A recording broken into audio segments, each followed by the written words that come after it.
유대인들은 중요한 맹세를 하는 경우에 하나님을 두고 맹세하는 관습이 그들에게 있었습니다.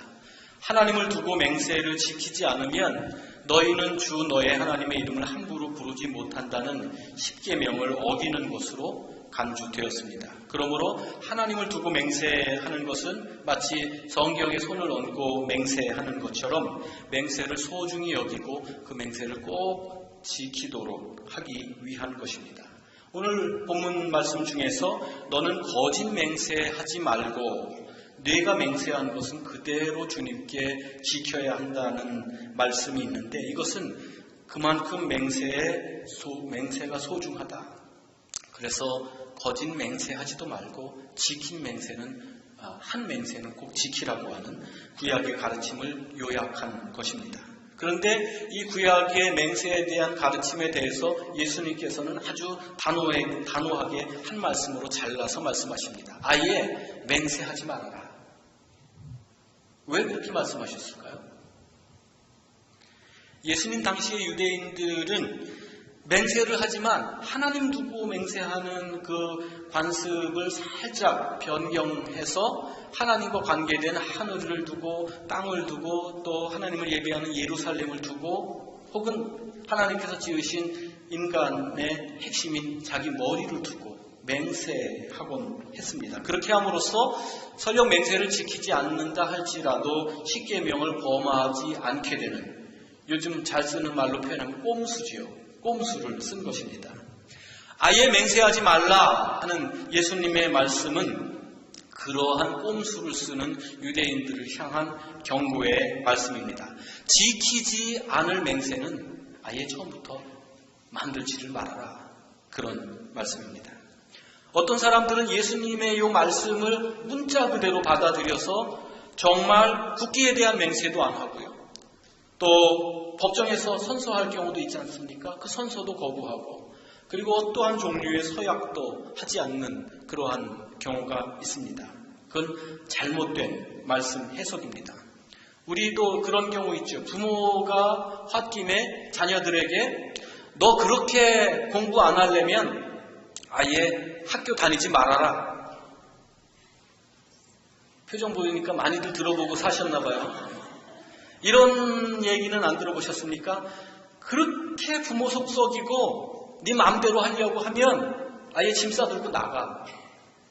그러면 그때 자녀 입장에서 이제는 내가 부모님의 말씀에 순종해야지.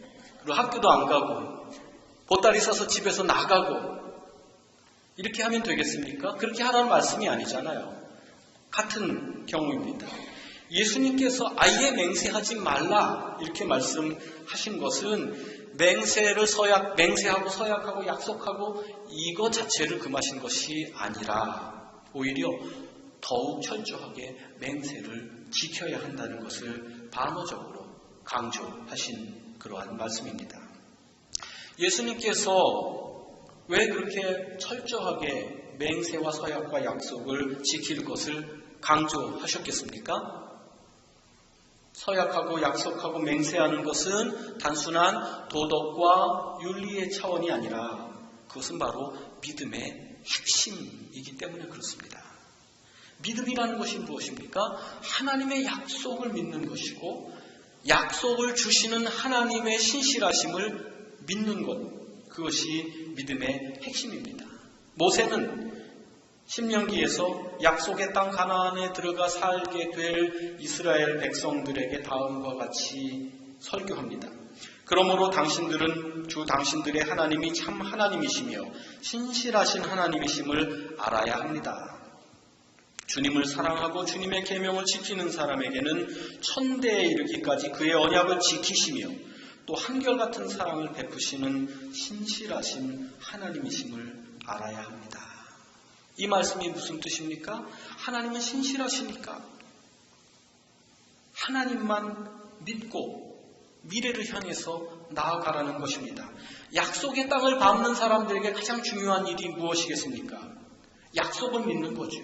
약속하시는 하나님을 믿는 것입니다.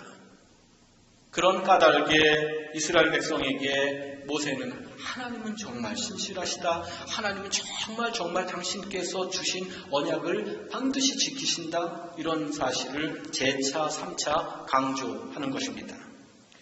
구약 성경에 요셉이라는 인물 아시죠? 요셉은 꿈을 통해서 하나님의 약속을 받았습니다. 그는 하나님께서 꿈을 통해서 주신 약속, 그건 하나님이 주신 약속이기 때문에 그건 반드시 이루어진다. 언젠가는 이루어진다. 하나님은 거짓말을 하지 않으신다. 그걸 믿었기 때문에 형제들에게 팔려가서 노예살이를 하고 또 이집트에 가서 억울한 누명을 쓰고 옥살이를 해도 그 모든 고난을 능히 견딜 수 있었습니다. 다윗 왕은 어떻습니까? 왕으로 기름 부음을 받았는데 바로 예루살렘 가서 왕위를 차지한 것이 아닙니다. 사울의 칼을 피해서 7년 동안이나 거칠고 험하고 정말 서럽기 짝이 없는 광야 생활을 했습니다. 그러나 그는 하나님께서 나에게 기름 부으셨으니 하나님께서 이스라엘의 왕으로 나를 사용하실 것이다. 그 약속을 믿고 기다릴 줄 아는 사람이었습니다. 우리에게도 그런 믿음이 필요합니다. 신실하신 하나님은 반드시 당신의 약속을 지키신다는 믿음. 이게 우리가 말하는 그리고 우리에게 필요한 믿음인 것입니다. 하나님께서 여러분에게 어떤 약속을 주셨습니까? 말씀을 통해서 혹은 기도 가운데에서 지켜준다고 약속하셨으면 그분은 지켜주십니다. 동행한다고 약속해 주셨으면 동행하십니다. 염려 말아라 너의 짐을 내가 맡아주마 약속하셨으면 맡아주십니다. 믿으십니까? 인도하신다고 약속하셨으면 인도하시는 것이고요. 너에게 내가 복을 주리라 약속하셨으면 복을 주시는 분이 신실하신 하나님이신 줄로 믿습니다. 하나님이 신실하신 것은 그분이 전능하시기 때문이지요. 인간은 진심을 다해서 약속을 해놓고도 원치 않게 약속을 지키지 못할 수도 있습니다. 남편이 아내에게 말합니다. 당신을 세상에서 가장 행복한 여인으로 내가 만들어주겠어. 당신과 내가 한평생 함께하면서 세상에서 제일 행복한 여인으로 만들어주겠어. 그 말 믿고 결혼하신 분들 여러 계시죠. 약속합니다. 거짓이 아니에요. 사탕발림이 아니에요. 진심입니다. 정말 그렇게 해주고 싶습니다. 그러나 살다 보면 그 남편이 원치 않게 사업에 실패할 수도 있습니다. 질병에 걸릴 수도 있습니다. 아내보다 먼저 세상을 떠날 수도 있습니다. 그래서 결국 본의 아니게 약속을 지키지 못할 수도 있습니다. 그러나 하나님은 능치 못하신 일이 없으신 분이시기 때문에 반드시 당신의 약속을 지켜주십니다. 이 하나님의 약속을 믿는 것이 믿음의 첫 번째라면 믿음의 두 번째는 하나님과의 약속을 우리가 지키는 것입니다. 참된 믿음은 하나님의 약속을 믿는 것과 동시에 하나님과의 약속도 지키는 것입니다. 여러분, 미국의 할러데이인 호텔 있잖아요. 엄청나게 몇 개인지 몰라요. 미국 저녁에 있는 그런 호텔 체인점입니다. 예전에 그 호텔을 책임지었던 회장, 클라이머라고 하는 호텔 회장이 있었는데 이분은 아주 독실한 그리스도인입니다. 그런데 사업을 하다 보니까 사세 확장을 위해서 직원들이, 임원들이, 간부들이 끈질기게 건의를 합니다. 뉴저지주에 있는 할러데이인에 카지노를 설치하자고 끈질기게 건의합니다. 그런데 이 건의를 단호하게 물리치고 나중에 견디다 못해서 스스로 회장직을 사임합니다.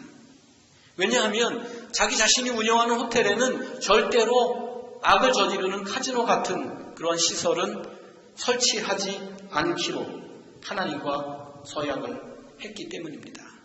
그 하나님과의 약속을 지키기 위해서 그 엄청난 회장직을 미련 없이 떠나는 이 사람의 믿음이 얼마나 굳세고 얼마나 아름답습니까? 이 클라이머스가 하나님과의 약속을 지켰으니 하나님께서도 그와의 약속을 지키실 것입니다. 지키셨을 것입니다. 하나님의 약속을 그처럼 소중히 여기는 사람에게는 반드시 하나님의 약속이 이루어지기 때문입니다.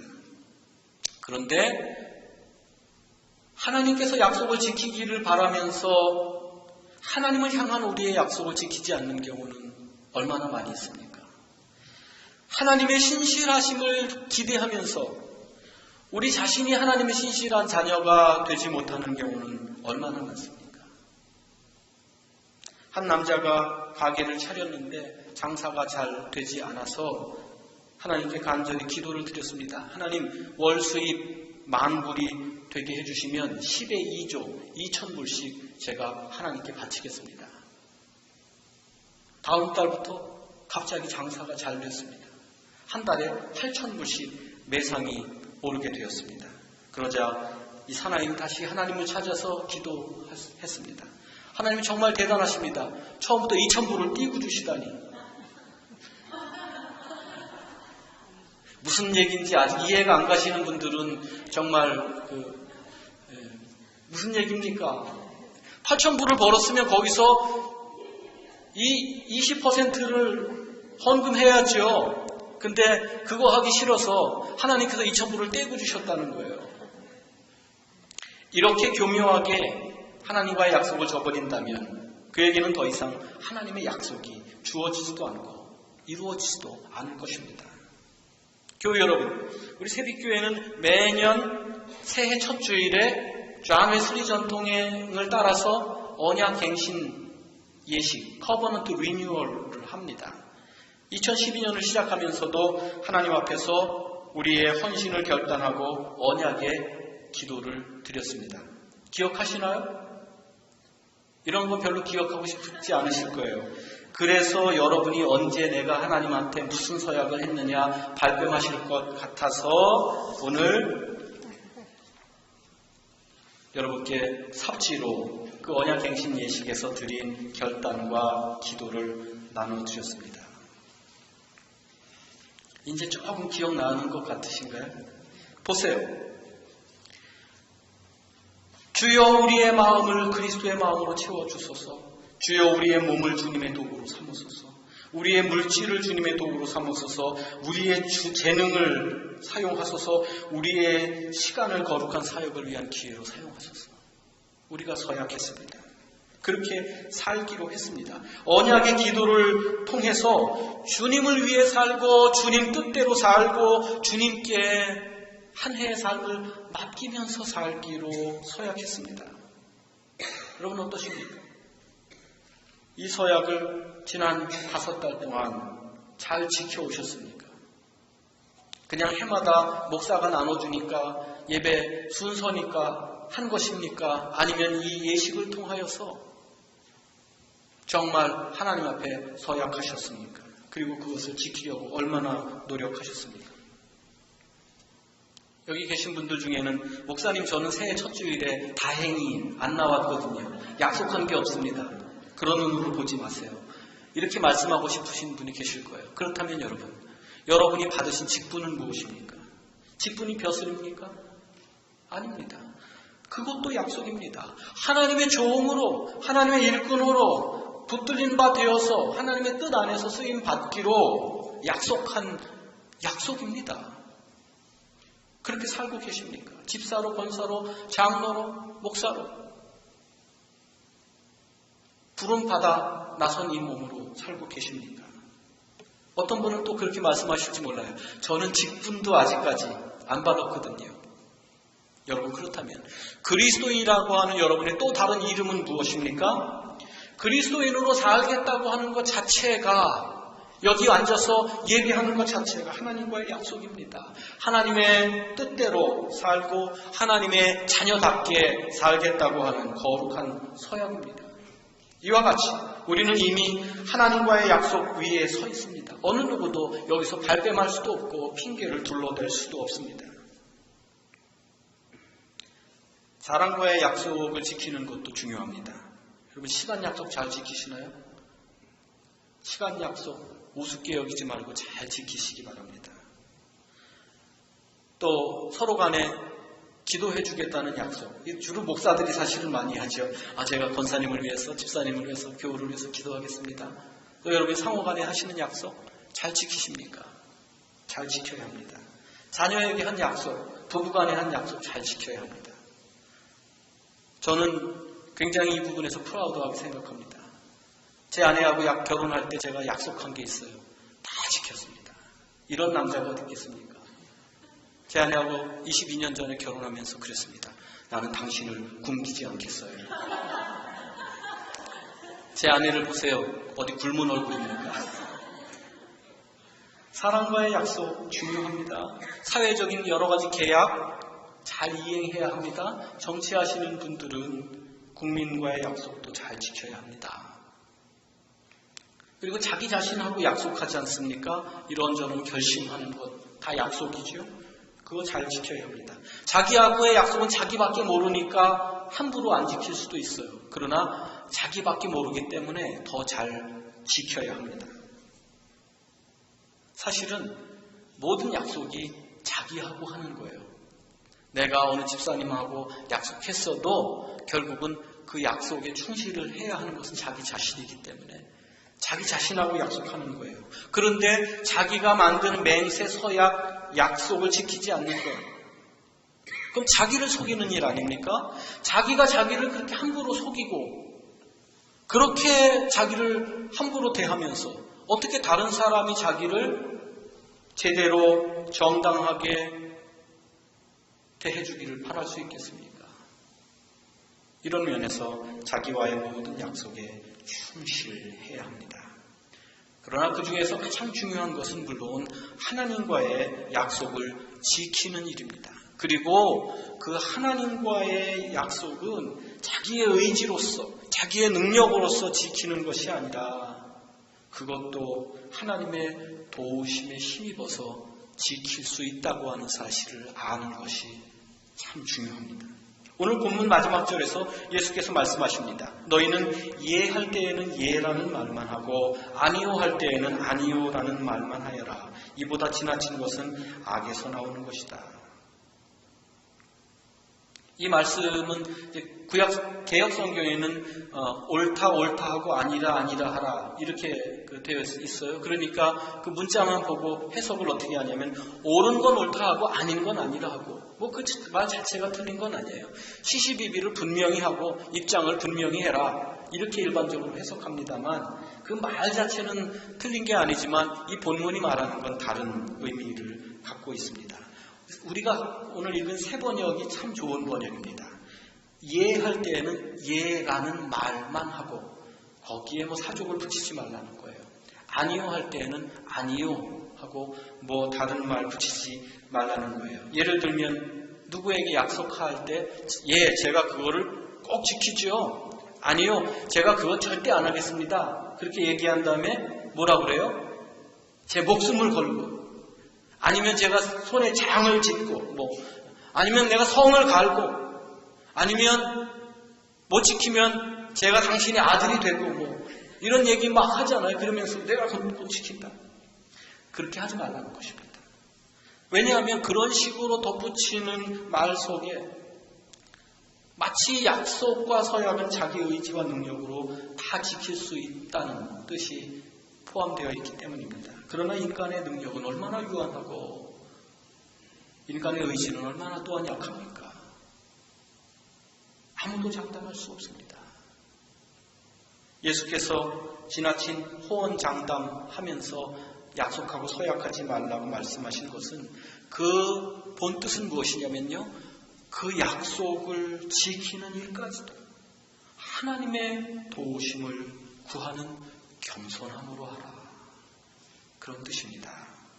하나님과의 약속을 지키는 일이 또 다른 율법의 굴레가 되지 않도록 기쁨으로 지키는 게 아니라 약속했으니까 억지로 마지못해 지키는 것이 되지 않도록 그리고 약속을 지키면 그것이 자기의 공로가 되지 않도록 인간의 진심과 하나님의 도우시는 은총이 합력하여서 거룩한 약속들이 지켜지도록 그렇게 힘쓰라. 그런 말씀입니다. 사랑하는 교회 여러분, 하나님과의 약속을 믿으면서 신실하신 하나님만을 의지하면서 그렇게 살아가실 수 있기를 바랍니다. 하나님의 약속이 인생의 가장 든든한 보험임을 믿으시기 바랍니다. 또한 하나님의 약속을 믿는 것도 중요하지만 하나님과의 약속을 지키는 신실한 그러한 하나님의 자녀로 살아가실 수 있기를 빕니다. 하나님과의 약속을 지키는 성도가 가장 경건하고 거룩한 사람입니다.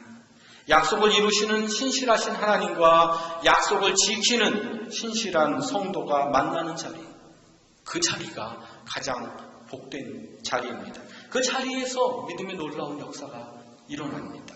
그 자리에서 아름다운 체험과 영적인 간증의 이야기가 생깁니다.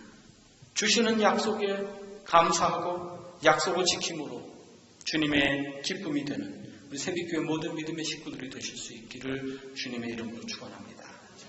이 시간 여러분 받으신 그 노란 삽지에 나와 있는 언약의 기도, 우리 감리교 시작하신 웨슬리 목사님이 직접 기록하신 언약의 기도입니다.